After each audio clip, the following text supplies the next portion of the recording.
안녕하세요. 청약 파헤치는 남자입니다. 영상 감상 전 여러분의 구독과 좋아요는 큰 힘이 됩니다. 토지거래 허가제라고 들어보셨나요? 땅 투기 억제를 위해 국토부 장관, 시도지사가 특정 지역을 거래 규제 지역으로 지정하는 제도를 말하는데, 최대 5년까지 지정이 가능하고 구역 내 거래 시 시장이나 군수, 구청장의 허가를 받아야 하는 제도를 말합니다. 이 제도는 1979년 처음으로 시행되었는데, 재산권 침해라는 강력한 반발이 있었음에도 불구하고 89년과 97년 두 차례에 걸쳐 헌재의 합헌 판결이 났습니다. 2020년 문재인 정부의 6.17 부동산 대책의 주요 대책들 중 하나로 부상하였죠. 특히 정부가 규제를 하면 할수록 집값이 뛰는 기현상이 발생하던 와중이었기에 토지거래 허가제에 해당하는 지역이 정부가 찍어주는 알짜배기 핵심 입지라는 자조적인 비판도 나왔습니다. 서울의료원은 강남 핵심 입지에, 그것도 토지거래 허가제 지역이라는 정부의 공인을 받은 자리에 위치하고 있습니다. 잠실 운동장이 지천이고 2호선 삼성역, 9호선 봉은사역이 도보권에 있습니다. 게다가 바로 옆 현대차 개발 부지와 코엑스, 잠실 운동장이 모두 엎어지면 코다할 거리에 위치하고 있고, 영동대로 복합 개발 사업의 수혜를 고스란히 누릴 수 있는 입지이기도 하죠. 영동대로 개발은 삼성역을 가히 대한민국의 중심으로 만든다고 해도 과언이 아닐 정도로 교통의 끝판왕입니다. 서울 지역, 수도권, 전국 지방까지 아우를 수 있는 교통시설이 지하에 들어서게 됩니다.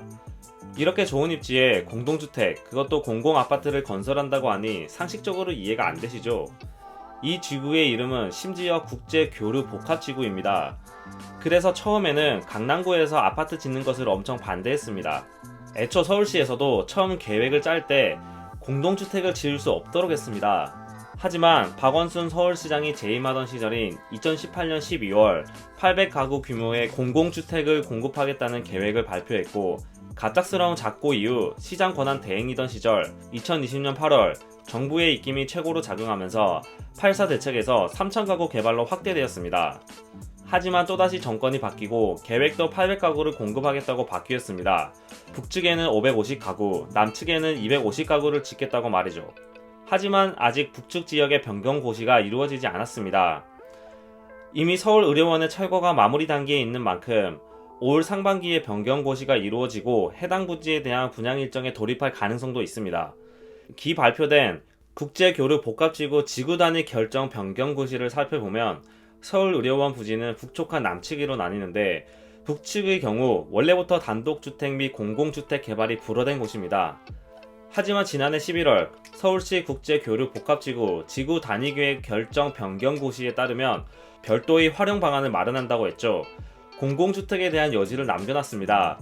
여기에 550가구의 공공주택이 공급될 것으로 예상이 됩니다. 남측의 경우 변경고시를 통해서 250가구 규모의 공공주택과 LH 청사 등 업무시설이 들어설 예정입니다. 이미 지난해 11월 11일 LH가 서울시로부터 소유권을 넘겨받아 건축 심의를 준비하고 있다고 합니다. 서울의료원 부지 개발은 마이스와 연계되어 국제교류복합지구로 계획되어 있는 바, 남측 공공주택 역시 일반적으로 공급되는 공공주택은 아닙니다. 해당 부지의 사업을 영위하는 스타트업 희망자들에게 업무와 주거를 동시에 해결할 수 있도록 하기 위해서 창업 지원 주택이라는 형태로 공급된다고 합니다. 따라서 강남 핵심 입지에 합리적인 가격으로 입성을 원하시는 대기 수요자들은 북측 부지의 변경 고시가 어떻게 나오는지에 관심을 가지고 지켜봐야 하겠습니다. 그렇다면 서울 시내 공공분양에 입성하기 위해서는 어떻게 해야 할까요? 공공분양은 기본적으로 청약저축금액 총액이 큰 순으로 결정됩니다. 이를 순차제라고 부릅니다. 기존에는 공공분양 일반 공급을 100% 순차제로 공급하였으나 법 개정을 통해 추첨제도 20% 신설하게 되었습니다. 위례에서 공급된 공공분양 단지인 위례 자이더시티의 당첨 커트라인을 보면 최고 인정금액이 1982만원으로 매월 최대 10만원씩 인정이 되기 때문에 최소 17년 이상은 청약통장을 유지 및 납입을 하셔야 합니다. 당연히 서울의료원 부지 같은 경우 위례의 커트라인을 훌쩍 뛰어넘을 것으로 예상됩니다.